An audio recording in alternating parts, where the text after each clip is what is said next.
உங்கள் இல்லங்களில் வந்து உங்கள் உள்ளங்களை உயிர்ப்பிப்பது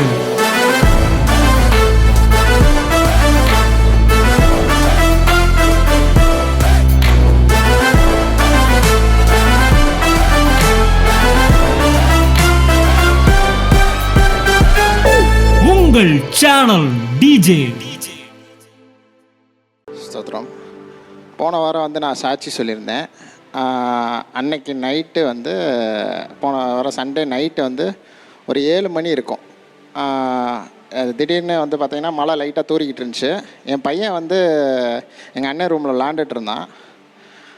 அப்போ திடீர்னு அந்த கடலப்பருப்பு ஸ்நாக்ஸ் மாதிரி அவனுக்கு வச்சுருந்தப்போ எல்லாத்தையும் எடுத்து சாப்பிட்டுட்டு இருந்தப்போ என்ன பண்ணிட்டான், டக்குன்னு என்ன பண்ணிட்டான், ஒரு கடலப்பருப்பை மூக்கில் போட்டான்.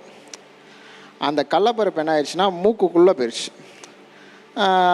அவன் டக்குன்னு எந்திரிச்சு வந்து எங்கள் அண்ணன்ட்ட வந்து பெரியப்பான்னு ஏதோ சொல்லணுன்னா எங்கள் அண்ணனுக்கு என்னடா அவன் மூக்கை காமிச்சு ஏதோ சொல்கிறான்னு என்கிட்ட கூப்பிட்டு வந்தான்.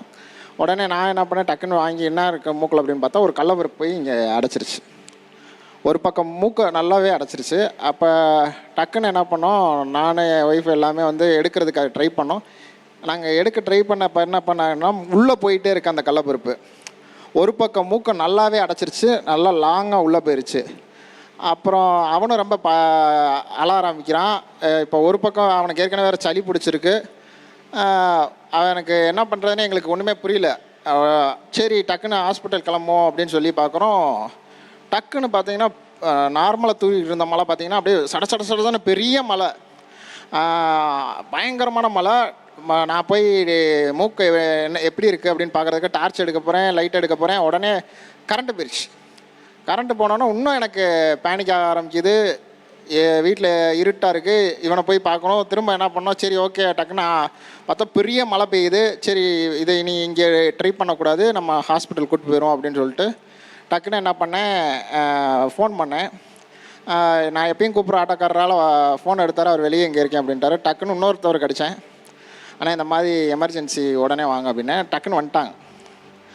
நாங்கள் வந்தோன்னே டக்குன்னு அவனை தூக்கிட்டு கீழே போனோம். பார்த்தா அந்த எங்கள் வீட்டிலேருந்து அந்த ஆட்டோக்கிட்ட போகிறது கூட போக முடியாது, அவ்வளோ மழை. என் ஒய்ஃபு கன்சீவாக இருக்கா, எங்கள் அண்ணி கூட வராங்க. அப்படின்னாலுமே அது என்ன சொல்கிறது, அந்த ரொம்ப கிரிட்டிக்கலான சுச்சுவேஷனை. இவங்களையும் கூப்பிட்டு போனோம். இவன் வேற கத்துறான். அந்த மழையை பார்த்தோன்னா பயப்பட ஆரம்பிச்சிட்டான், ஒவ்வொரு அழுக ஆரம்பிச்சிட்டான். இடியும் மின்னலுமா இருக்குது, சுத்தமாக எதுவுமே தெரில. சரின்னு நாங்கள் ஆட்டோவில் ஏறிட்டோம். ஆட்டோக்காரரால் வண்டியை ஓட்ட முடியல, சுத்தமாக மழை அடிச்சு அப்படி காராலே கண்ட்ரோல் இல்லாமல். ஆனாலும் அவர் என்ன பண்ண ஆரம்பிச்சா, போக ஆரம்பிச்சிட்டா. நாங்கள் எங்கள் ஃபேமிலி டாக்டர் பழங்கானத்தில் ஒருத்தவங்க இருக்காங்க, அவங்ககிட்ட போனால் அவங்க 2 டாக்டர்ஸுமே இல்லை. சரி வாங்க அப்படின்ட்டு நவமணி கிளினிக் போயிட்டோம்.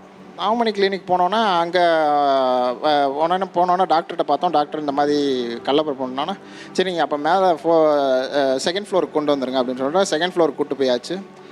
கூப்பிட்டு போனோன்னே அவங்க டாக்டர் வந்தார். ஃபஸ்ட்டு வந்து இதை உள்ளே விட்டார். அவரும் அந்த எக்யூப்மெண்ட்ஸ் வச்சு எடுக்க பார்த்தாங்க. அது எடுக்க பார்க்கும்போது என்னன்னா உள்ளே போயிட்டே தான் இருக்குது. அது வந்து பெரிய கடலப்பருப்பாக இருந்ததுனால உள்ளே போயிட்டே இருக்குது. இவன் கத்துறான். அது உள்ளே அந்த ஏதோ எக்யூப்மெண்ட்ஸ் உள்ள இருந்தானே எனக்கு ரொம்ப ஒரே ஒரு படபடப்பு ரொம்ப ஜாஸ்தியாகுது. எனக்கு இன்னும் டென்ஷன் ஆகுது. என்ன பண்ணுறதுன்னு எதனால் அவர் டாக்டர் என்ன சொல்லிட்டாரு, எடுக்க முடியல, சீனியர் டாக்டர் வரணும். எனக்கு மைண்டில் என்னென்னா அடுத்த சர்ஜரி தான். ஏன்னா இது எடுக்க முடியலன்னா அதை கட் பண்ணி தான் எடுப்பாங்க, இல்லை வேறு ஏதாச்சும் தான் பண்ணணும், சீனியர் டாக்டர் வரணும் அப்படி இப்படின்னாங்க. அந்த டைம் அங்கே ஒரு மாடியில் ஒரு நர்ஸு உட்காந்துருந்தாங்க. அங்கே உட்காந்துருந்தவங்களே இவர் கூப்பிட்டார், வாங்க எனக்கு ஹெல்ப் பண்ண வாங்கன்னு சொல்லி. அந்த நர்ஸு டாக்டர் பண்ண முடியலேன்ட்டு நான் சீனியர் டாக்டரை கூப்பிட்றேன், அந்த ஃப்ளோருக்கு கூப்பிட்டு போவோம் அப்படின்ட்டு போனார்.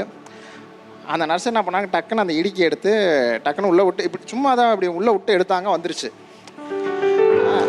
எனக்கு ஒரு பெரிய மிராக்கில் உடனே வெளியே வந்துருச்சு அப்படின்னு சொன்னால் சந்தோஷம். அதுக்கப்புறம் பார்த்தீங்கன்னா நானே விஃபம் மருந்து எல்லாரையும் பார்த்து டாக்டரை பார்த்துட்டு இது திரும்ப ஆட்டோவில் ஏறுறோம். திரும்ப வரும்போது பார்த்திங்கன்னா எல்லாம் அப்படியே மழையெல்லாம் நின்றுச்சு, டிராஃபிக்கில் எதுவுமே இல்லை, அப்படியே ரொம்ப அமைதியாக வந்துட்டுருக்கேன். ஆட்டோவில் வந்துட்டு இருக்கும்போது ஒரு விஷயம் என்கிட்டையும் ஒரு விஷயம், ஒரு காதில் ஒரு சத்தம் கேட்குது. என் ஒய்ஃப்டையும் அந்த விஷயம் காதில் சத்தம் கேட்டுச்சு. என் ஒய்ஃபும் அந்த விஷயத்த சொன்னால், இன்றைக்கி சாட்சி சொன்னது உனக்கு தேவையா, எதுக்கு இந்த விஷயத்த பண்ண அப்படின்னு பேசினபோது இன்னொரு சத்தம் கேட்டுச்சு, பயப்படாதடா, நான் அவன் கூட இருக்கேன், அவன் என்ன செய்கிறான்னு பார்ப்போம், நீ திரும்ப இதையும் போய் சாட்சியாக சொல்லுனார். அது எனக்கு முழுக்க முழுக்க தெரிஞ்சு. ஏன்னா நான் அந்த நிமிஷம் முடிச்சு நான் ஹாஸ்பிட்டல்லேருந்து வரும்போது ஒரு சொட்டு மழை இல்லை, திரும்ப வரும்போது ஒரு டிராஃபிக் இல்லை, ஒரு அமைதியான சூழ்நிலை வந்தேன். ஒரு நிமிஷம் நம்மளை அலக்கழிச்சு பார்த்தான் பிசாசு.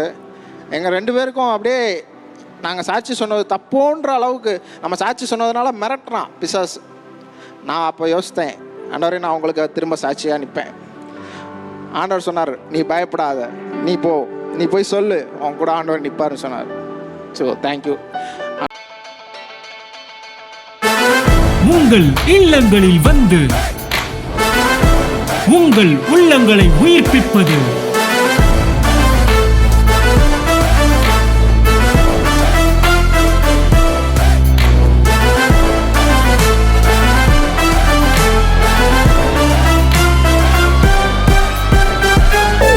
உங்கள் சேனல் டிஜே.